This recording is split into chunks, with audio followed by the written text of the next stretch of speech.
Hello everyone, welcome back to my channel. Today in this video we will let us start with the chapter number 2, polynomials related to the 10th standard. So now let us start with the introduction of this chapter. Chapter name is polynomials. In the polynomials it consists of the terms like first is 2x and here this is known as coefficient and x is known as variable.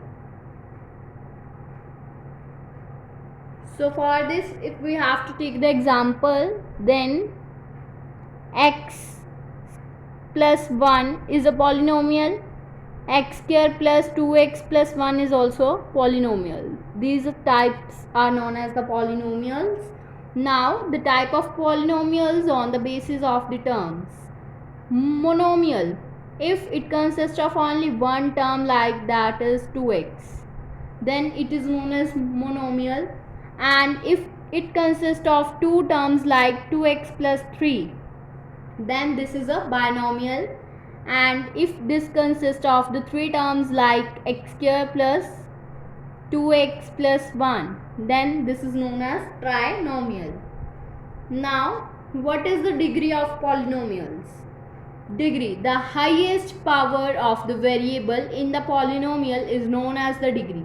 Now for example, if there is the equation x raised to power 4 plus 2x cube plus 4x square plus 1, then 4 is the highest power of the variable in this polynomial, so 4 is the degree for this. And in this there is the highest power is 3, so the degree is 3. Now the types of polynomials on the basis of the degree. First is linear. If there is a 2x and here x raised to power 1, so this is the linear polynomial. If there is the term like x square plus 2x plus 1, then it is of degree 2. If the highest degree is 2, then the polynomial is known as quadratic, and if the highest degree is 3, then it is known as cubic. So these are the types of the polynomial on the basis of degree. Now next is the geometrical meaning of the zeros of the polynomial.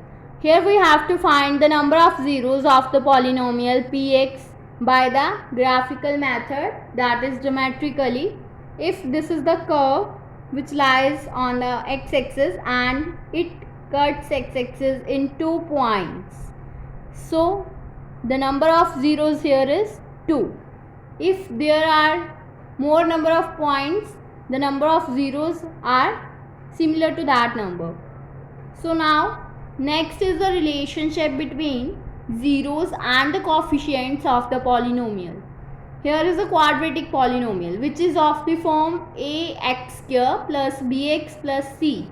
Now sum of the zeros is alpha plus beta, which will be equals to minus of b by a, and the product of 0 is alpha into beta, which will be equals to c by a.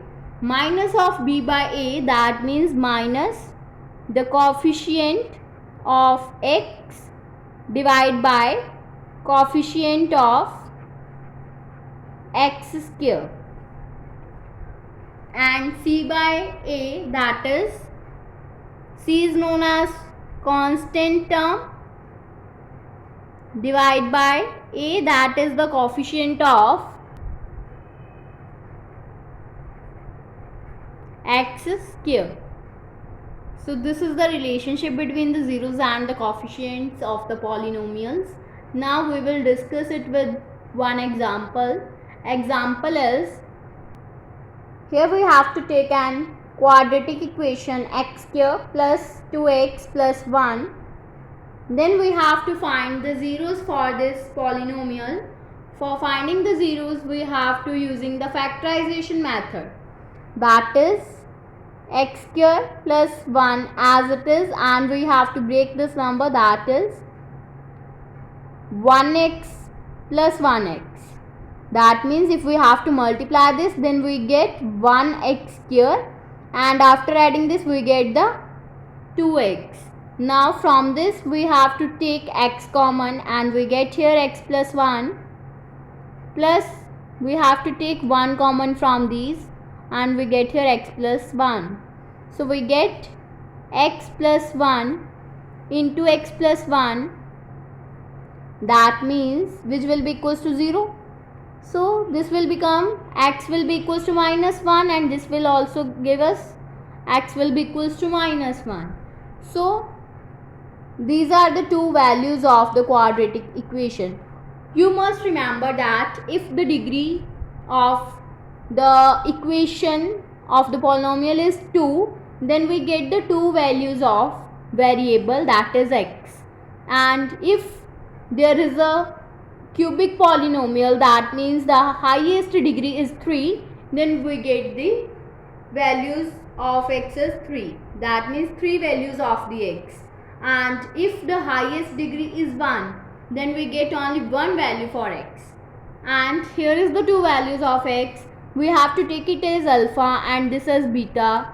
Now for verification of the sum of the zeros, we have to do the alpha plus beta, which will be equals to minus of b by a, and alpha is minus 1 plus beta is also minus 1, which will be equals to minus of coefficient of x, and here the coefficient of x is 2, divide by coefficient of x here is 1 here.